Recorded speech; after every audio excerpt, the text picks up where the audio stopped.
উচ্চ আদালতের নির্দেশ থাকা সত্ত্বেও সরকার তাদের দাবি মিটিয়ে দিচ্ছে না। জুট মিল কর্মীদের ন্যায্য বকেয়া মিটিয়ে দেওয়ার দাবিতে মঙ্গলবার জুট মিল শ্রমিক, কর্মচারী ও পেনশনার্স সম্মিলিতভাবে মহাকরণ অভিযানে সামিল হয়। তাদের সুবিশাল মিছিল মহাকরণের দিকে অগ্রসর হতেই সেখানে পুলিশ তাদের পথ আটকে দেয়। এরই প্রতিবাদে তারা সার্কিট হাউস সংলগ্ন এলাকায় ধর্নায় বসে বিক্ষোভ দেখায়। পরবর্তী সময়ে তাদের এক প্রতিনিধি দল রাজ্যের অর্থ সচিবের কাছে ডেপুটেশন প্রদান করে।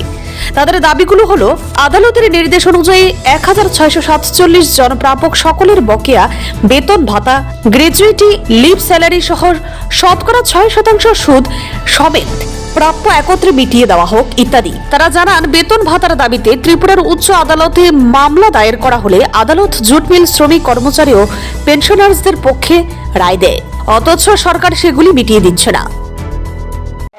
তৎকালের শ্রমিক, কর্মচারী এবং সমস্ত পেনশনারগণ মিলে মহাকরণ অভিযান করছি। আমরা আমাদের স্মারকলিপি সহ আমাদের দাবি আমরা রাজ্যের অর্থ সচিবের কাছে আমরা দেব।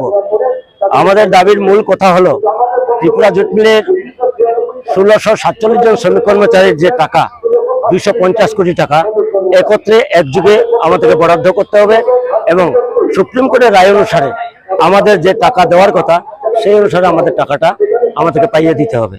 এবং এর মধ্যে যে তারা ইউনিয়নবাজি করে, গোষ্ঠীবাজি করে যে পেমেন্ট করছেন তার বিরোধিতা আমরা করছি। Bureau report, CNA TV।